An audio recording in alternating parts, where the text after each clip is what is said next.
Lo que vendrá.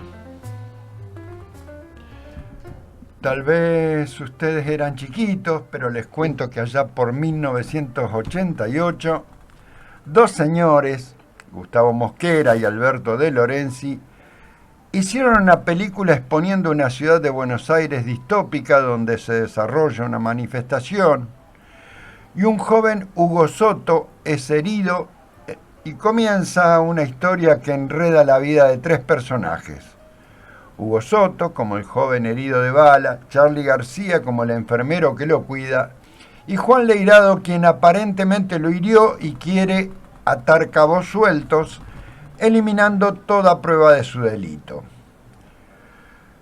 Si bien la película está montada en un perfil de ciencia ficción y cyberpunk con un toque de suspenso, la narrativa confusa y oscura deja la sensación de valorar más el lenguaje visual que la narrativa verbal o discursiva oral para exponer la historia.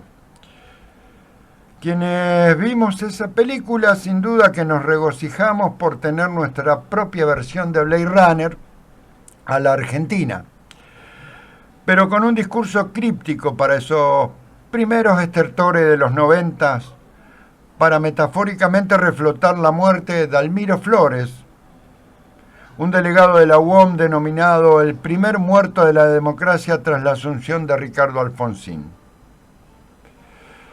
Según su director, interpretar el devenir no era esperanzador ni venturoso per se.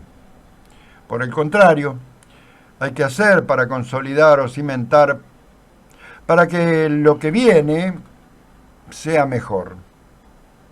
Gustavo Mosquera no es un escéptico de la realidad, por el contrario, invita al desafío de ser artífice de nuestro propio destino, quebrando con un supuesto sentido común construido por el sistema que nos lleva a naturalizar la muerte de las personas a partir de tener un muerto o muerta por día como mínimo. Y naturalizarlo, ¿no? Que haya quienes tienen todos los privilegios y quienes no tienen ningún derecho, que cada derecho tiene un precio y sostiene una guerra de pobres contra pobres para lograr retener las migajas que arroja el sistema para una masa famélica de alimentos, pero también de existencia. Ni siquiera Mosquera hubiera previsto esta realidad como una cotidianidad concreta y naturalizada.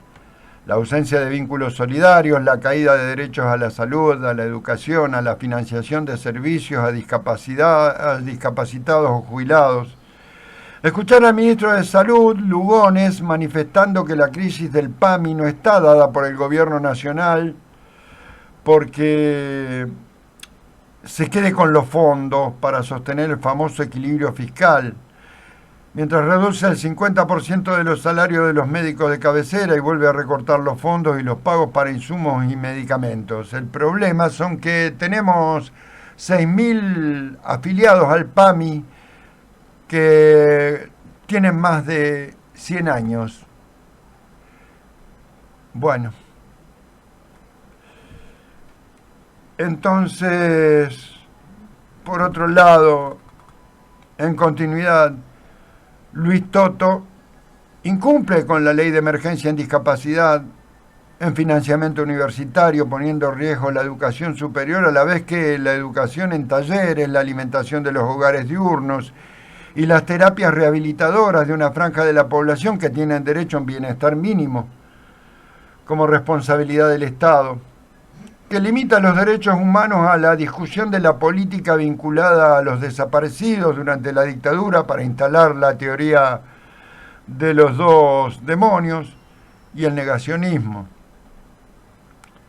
También Petovelo, la ministra de Capital Humana, hace su papel con la cuota de perversión correspondiente, complementando el retiro de la provisión de alimentos a comedores y merenderos de barrios populares con la finalización del programa Volver al Trabajo, que condena a casi 950.000 argentinos y argentinas a perder los magros 78.000 pesos mensuales que servían como un complemento de vida de los primeros días del mes para esas familias.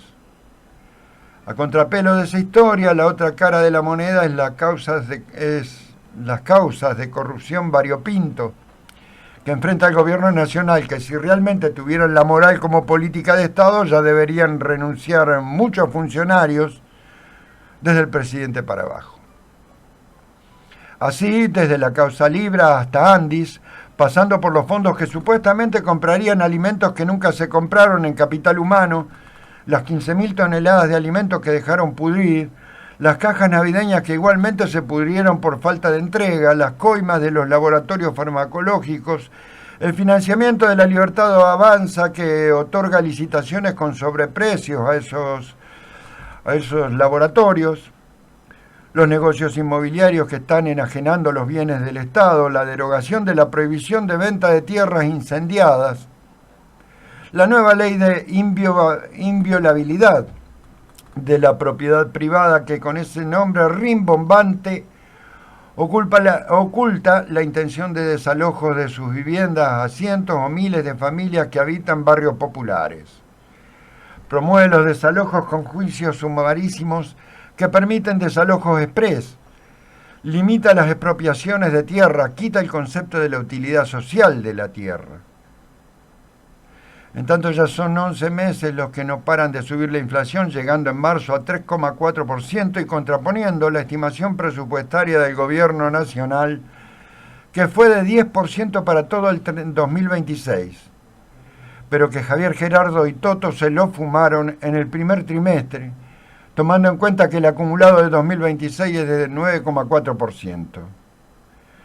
Se puede argumentar que es menor que la inflación de diciembre de 2023, pero como contraargumento se puede decir que el compromiso electoral fue bajar la inflación y no que subiera progresivamente durante casi un año sin perspectiva de cambio positivo.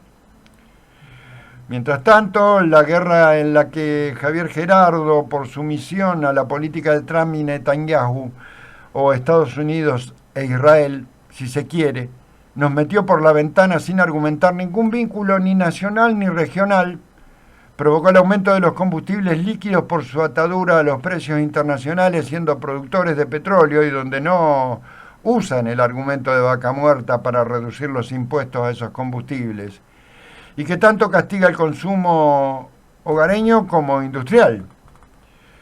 Dicho sea de paso, ese impuesto debería financiar la reparación y mejoramiento de las rutas nacionales que hace 3 años no se realiza y provoca en Santa Fe un accidente cada 10 días de los camiones que otorgan la logística para sacar el 80% de la riqueza exportable de nuestro país por los puertos del río Paraná, que están tratando de desnaturalizarlo, dragándolo a 44 pies de profundidad, sacrificando el ambiente para darle cabida a buques de gran calado y perdiendo a nuestro país la renta de las pequeñas embarcaciones, el peaje de sus cargas y la protección del río y del sistema de humedales, así como lo pretenden hacer al modificar la ley de protección de las zonas glaciares y periglaciares.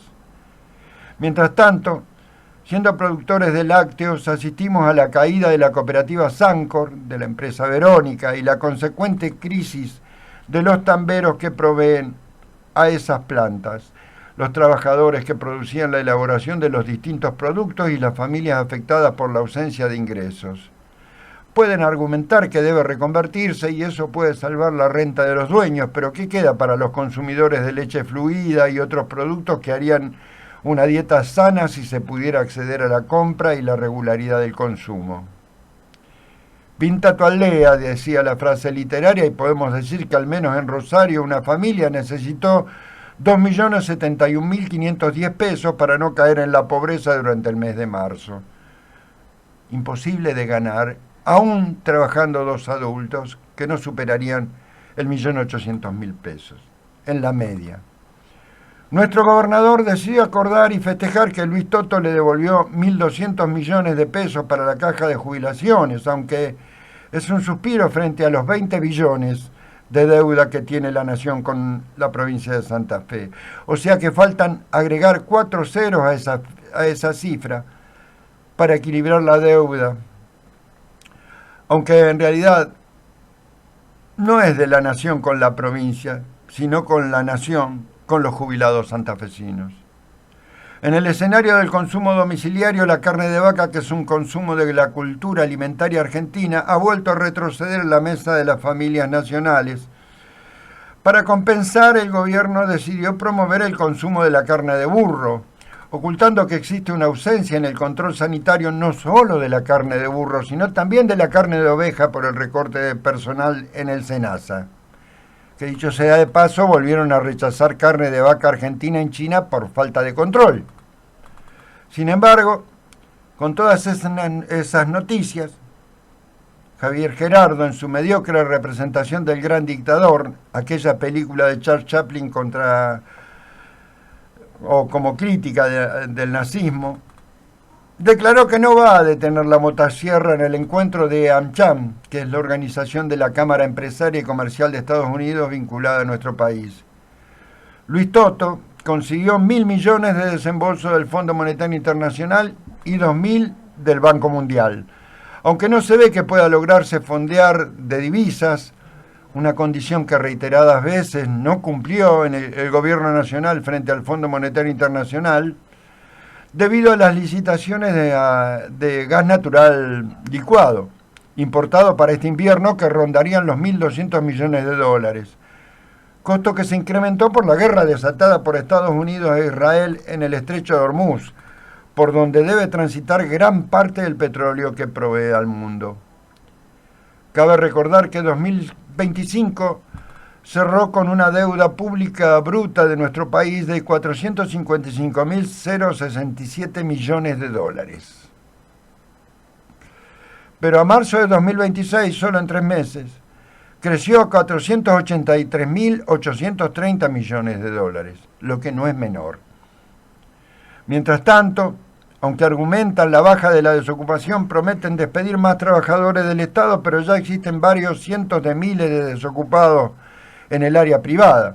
De hecho, 84.000 trabajadores de la UOCRA, el área de la construcción, han perdido sus empleos por la falta de obra pública. Y el RIGI, en el nicho minería, no ha contenido esos empleos distribuidos en todo el país. Que hay bronca en la calle. Entre las personas comunes que cada vez más frecuentan los actos de violencia para proyectar su frustración contra sus pares, hayan o no votado a La Libertad Avanza y sus aliados. Imágenes de confrontación violenta en escuelas, en las calles pacificadas, según Puyaro o Hapkin.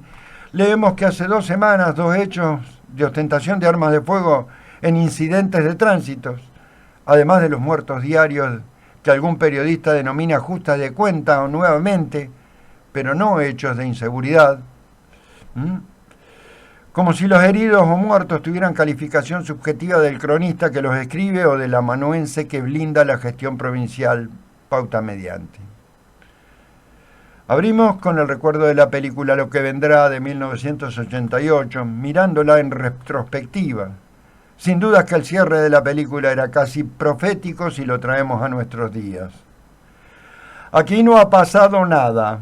Peor es lo que vendrá, manifiesta la voz omnipresente de la represión sistemática cerrando la película. Mientras el joven Hugo Soto reflexiona, luego de su periplo: yo sabía que el mundo que me había tocado vivir era un delirio, pero nunca imaginé tanto. ¿Qué quiso decir ese hombre? ¿Qué quiso decir con lo que vendrá? ¿Por qué me tendría que olvidar? Si ellos saben que no puedo olvidarme de nada, nadie puede.